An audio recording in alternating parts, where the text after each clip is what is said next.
Salam be upon the ones who sacrificed their lives at Karbala. At I say salam to all of them. Alhamdulillahi Rabbil Alameen. As-salatu was-salamu ala Sayyidil Mursaleen. Amma ba'd. فأعوذ بالله من الشيطان الرجيم. بسم الله الرحمن الرحيم. الصلاة والسلام عليك يا رسول الله وعلى آلك وأصحابك يا حبيب الله. الصلاة والسلام عليك يا نبي الله وعلى آلك وأصحابك يا نور الله. Dear Islamic brothers, dear viewers, listeners of Madani channel, please lower your gaze, listen to the dars with full concentration, because by looking here and there, by playing on the floor with your fingers, or by messing around with your clothes, body or hair, it is possible you may not gain all the blessings. Indeed, there are many, countless benefits and fadail in sending salutation, salawat and durood upon our master, Rasulullah sallallahu alaihi wasallam. One such benefit is that our beloved master, the prophet of mankind, the peace of our heart and mind, the most generous and kind, sallallahu ta'ala alayhi wa sallam, stated, when the day of Thursday approaches, Allah Azza wa Jal sends His angels who have papers made of silver and pens made of gold. They inscribe the names of all those who extensively recite salat and durood during the day of Thursday and the night before Friday. Sallu ala al-Habib, sallallahu ta'ala ala Muhammad, sallallahu alayhi wa sallam. Dear Islamic brothers, dear viewers, listeners of Madani channel, indeed, for those whose hearts are attached to the dunya, those who crave name and fame, they will be doomed. The more we run after dunya and the worldly life, the more further it gets away from us. Those who are yearning for fame and wealth, indeed, this is a terrible thing, to attach our lives and our hearts to these kind of things. Our beloved master, the prophet of mankind, the peace of our heart and mind, Rasulullah sallallahu ta'ala alayhi wa sallam, has stated, 2 hungry wolves, when set free in a flock of sheep, do not cause as much harm as the greed of wealth and status does to one's religion. Tubu ilallah, astaghfirullah, sallu ala al-Habib, sallallahu ta'ala ala Muhammad, sallallahu alayhi wa sallam. Indeed, the incident of Karbala, it was Yazid's greed for wealth, for status, which caused the dreadful and the terrible tragedy of Karbala. He feared that Sayyidina Imam Hussain radiyallahu ta'ala anhu would overthrow him. However, Sayyidina Imam Hussain radiyallahu ta'ala anhu, he was totally unconcerned. He was totally uninterested in power and authority of this mortal world. This is the reality. In fact, Imam Hussain radiyallahu ta'ala anhu is the ruler of the hearts of the Muslims, of the past, of the present, and will remain so forever, inshallah azza wa jal. There is an indirect hadith reported by His Eminence Sayyidina Hasan Basri rahmatullah ta'ala alayhi, that says, حب الدنيا رأس كل خطيئة أو كما قال عليه الصلاة والسلام. Meaning, worldliness and the love of the dunya is the root, the fountainhead of all evils. May Allah Azza wa Jal save us from being attached to this dunya. Ameen. Yazid's heart was fully engrossed in the fondness, in the love of this temporal world, the dunya. He was greedy. for fame, for popularity, for authority, and for power.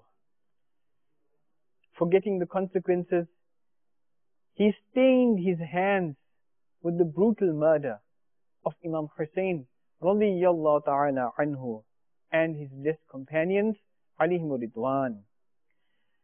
That brutal massacre that he had committed in Karbala for power and authority could not prolong his reign.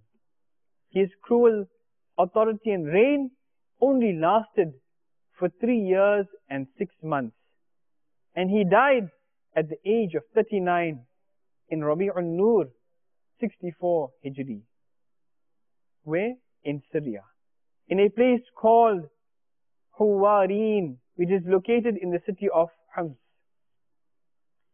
One of the causes that are mentioned for Yazid's death is that he fell in love with a Roman girl, but that girl actually despised and hated him.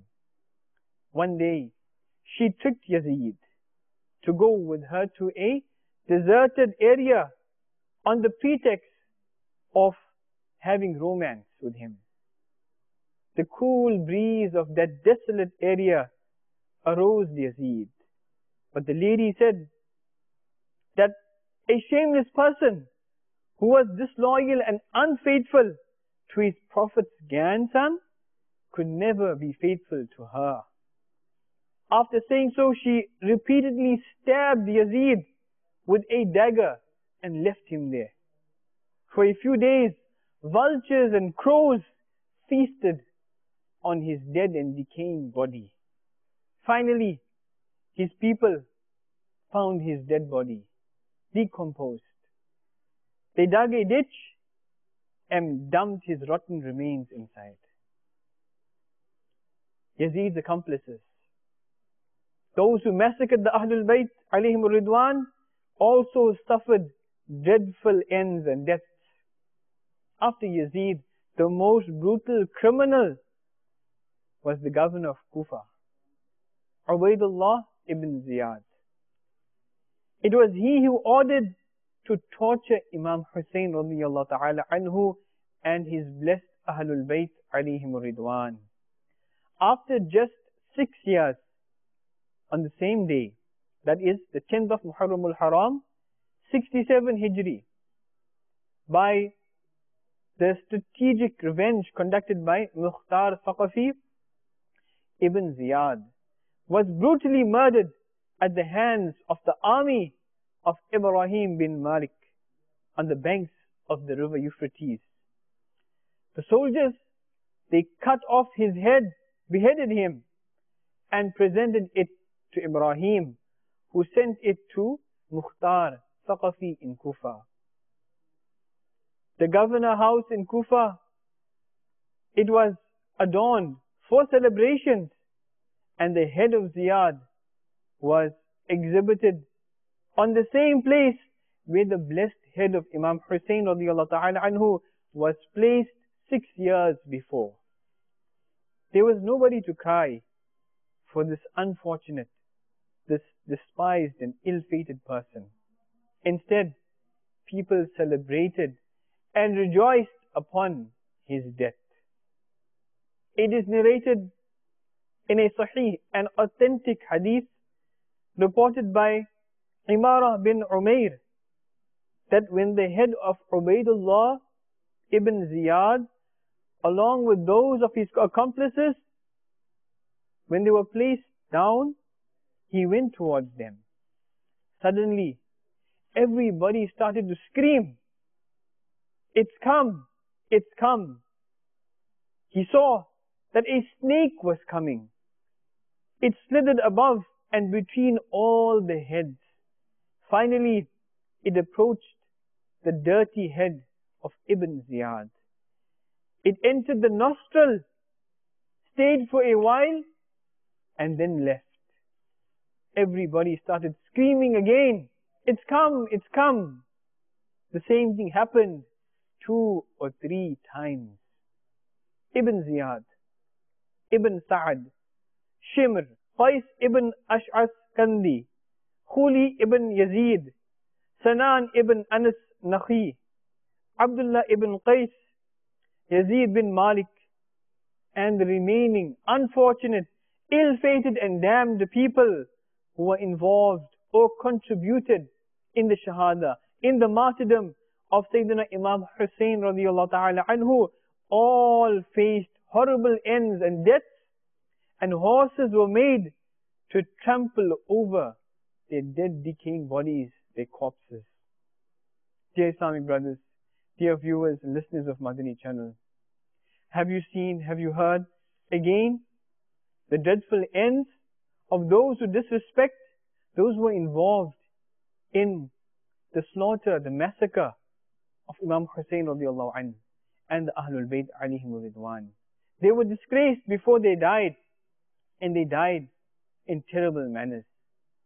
Those who have enmity against the beloved Rasul sallallahu alayhi wasallam, who insult Rasulullah sallallahu alayhi wasallam, or his purified household, the Ahlul Bayt alayhim ridwan, or the blessed Sahaba Ikram alayhim ridwan, should take lessons from this.